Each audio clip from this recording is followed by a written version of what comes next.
Innovation is like a marathon. You should find your pace and maintain it. You shouldn't be innovating like if you're running a 100-meter dash and then you rest for a month or two. From the experience from the Savvy members, there's an issue with the senior management that are putting too much emphasis on the speed of development rather than promoting early start. What really counts is the ultimate output that we get at the end of the year. So how many innovation we deliver and what is the business outcome of it. Implementing innovation cycle is the best way to ensure constant innovation. So let's have a look.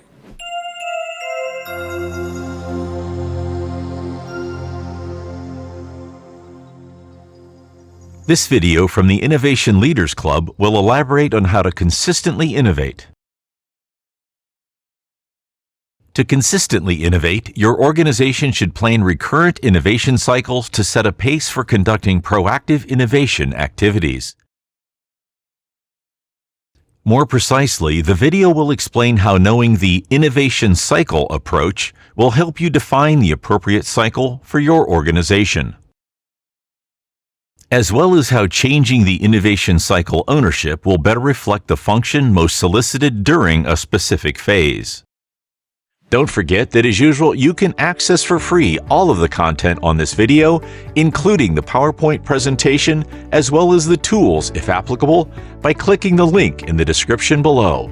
Also, if you like the video, don't hesitate to drop a like, share it with your employees, your colleagues, and even your superiors, and leave us a comment down below. If you don't want to miss a video, subscribe now and get notifications for real and practical innovation management practices coming directly from club members. The Academy works to freely share meeting content discussed during Innovation Leaders Club gatherings. Through online bundles available for a fee, the Academy ultimately provides real and practical methodologies, visuals, and tools that can be edited or customized for your organization, training videos, and much more based on the Innovation Leaders Club members' shared best practices and the collective proficiency of all the members' knowledge. There are 5 key components in innovation management: the innovation strategy, the front end of innovation, portfolio management of innovation projects, development of the innovation, and the innovation launch.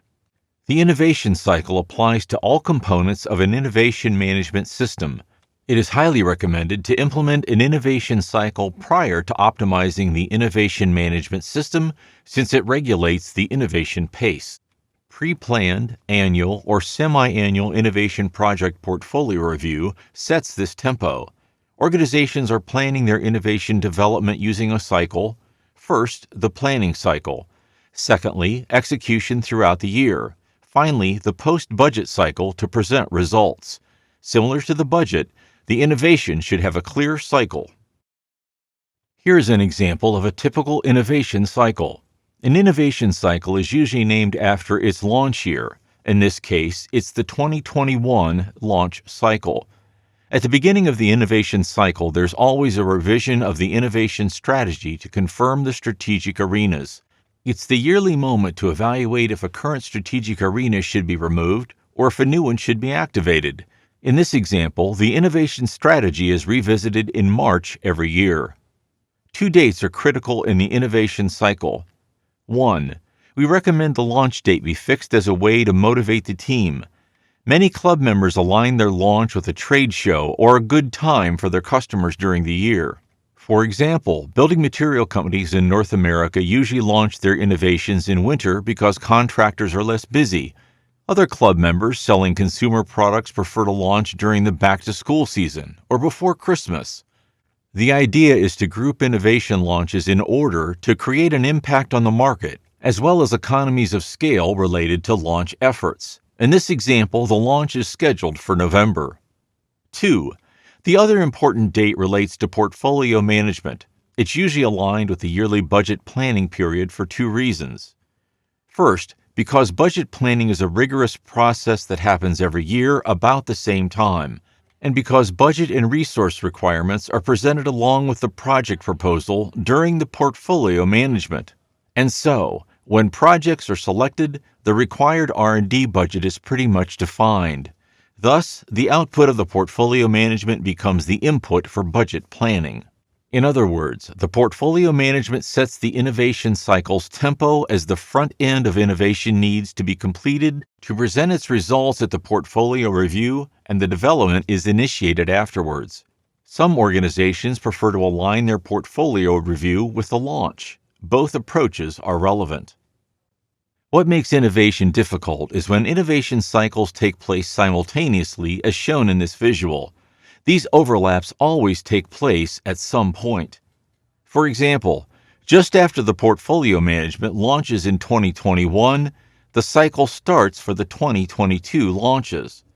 And so, while a team should be developing innovation to be launched in 2021, it should also be performing front-end of innovation activities to prepare for the 2022 portfolio review, and it should soon after initiate the strategy review for 2023 launches. Moreover, the development which is urgent competes with the front end of innovation, which is also very important.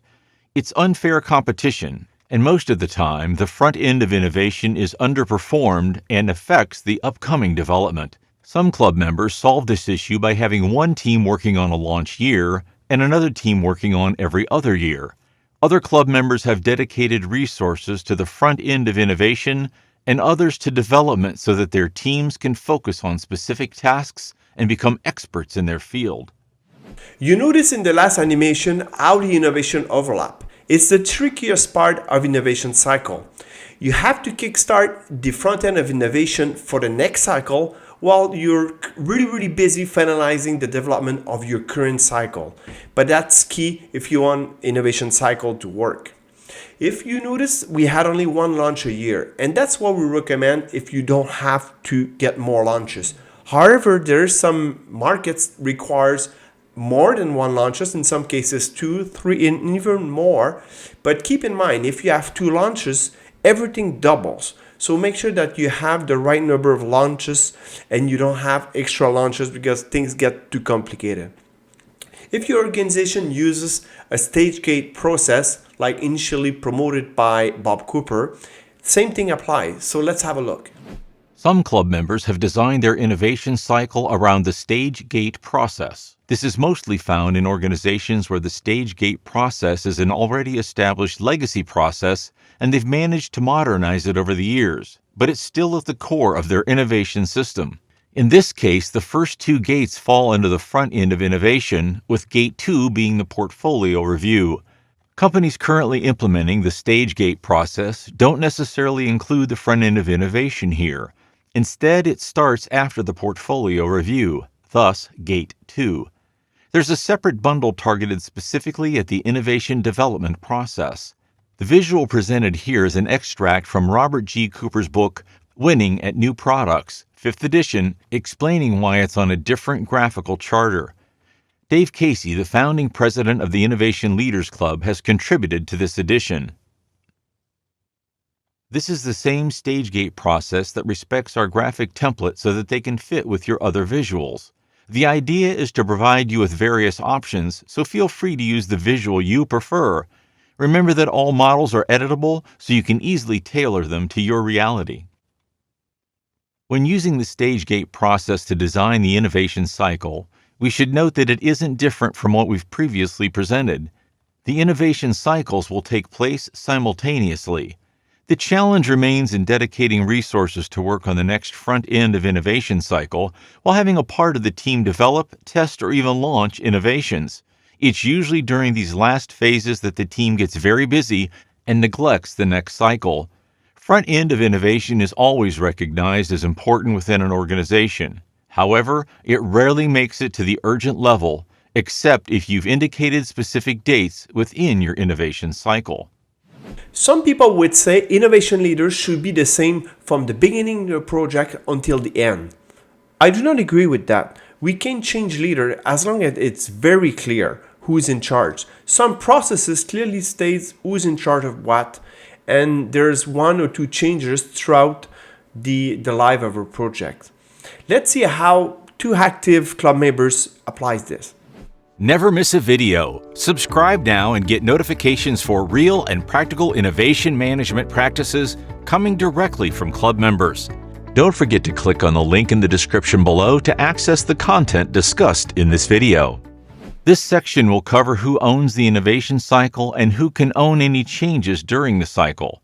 Let's look at 2 examples from club members. Here's an example from club member Cascades. Cascades has 4 key offerings. 1. Packaging, which offers solutions to protect, wrap, or call attention to products with eco-designed solutions. 2. Hygiene and tissue solutions, which are designed for residential, commercial, or professional needs.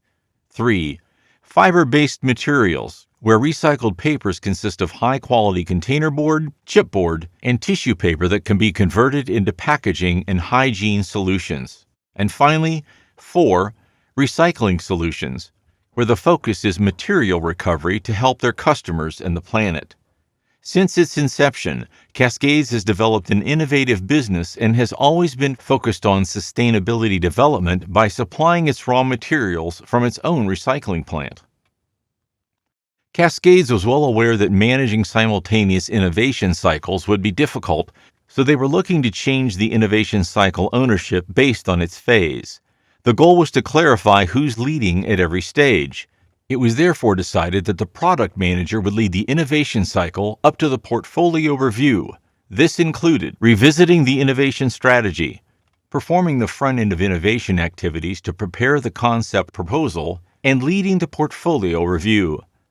Then, the leadership was transferred to the development team leader who managed the development phase.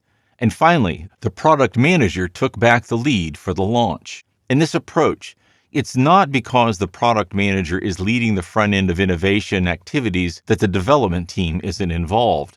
The same applies during development. It's not because the product manager isn't leading that they aren't involved. The team might remain the same along the entire innovation cycle, but the leader may change depending on the main expertise required for each phase. Most importantly, it allows the product manager to perform the front-end innovation activities of the next cycle during the development phase, and so, changing the leadership during the innovation cycle is a way to free up resources while still being able to focus on the next simultaneous cycle. What needs to be understood is that it's possible to change the owner during an innovation cycle. However, the ownership has to be clear at all times. Having 2 owners is not recommended. Another club member example is from Lavo, a manufacturer of laundry detergent, bleach, and cleaners under the brands La Parisienne, Old Dutch, Arctic Power, Comet, and Hertel, to name a few. Lavo also has a manufacturing plant for the plastic bottles they produce. Evidently, they compete with very large companies such as Procter & Gamble, Tide, Unilever, VIM, and many others, but they mainly distribute their products in North America. Here's Lavo's innovation cycle. We should note that true innovation cycles are yet again overlapping for Cycle 1 during the development and launch, whereas Cycle 2 is dedicated to the front end of innovation. Interestingly enough, in Lavo's case, they need to present their innovations to their clients in order to get them on the shelves. These presentations occur from August to October, and so they use this opportunity to meet their clients to conduct the next cycle's innovation activities and be better prepared for the next year's presentations. On average, there are 6 months between the client presentations and products showing up on the shelves. In short, Lavo ends up maximizing the time spent with their client by tackling innovation activities from 2 cycles at one time. This is what we call being proactive in innovation management. Another example from Lavo is the leadership change during the various stages of the process. During the innovation strategy, the revisions are the responsibility of the marketing director. When getting to the front end of innovation, the leadership is transferred to the innovation chief, a senior product manager most dedicated to the front end of innovation. Thereafter, the marketing director takes back the leadership for the project portfolio review. Then the R&D director takes the lead for development, validation, and industrialization. And finally, the leadership of the launch is transferred to the sales team. Many club members separate tactical marketing tasks such as communication, event planning, promotional ad, and so on from strategic marketing tasks such as product management, market intelligence, and other innovation activities. It's another way to assign someone to the front end of innovation activities and better develop that expertise. The same rationale applies to assigning people to the launch phase, as launching a product becomes more complex and often uses various platforms such as shows, social media, and the web. Having someone dedicated to launches might ease the recruitment process by focusing on the strength of communication rather than getting a good all-around player.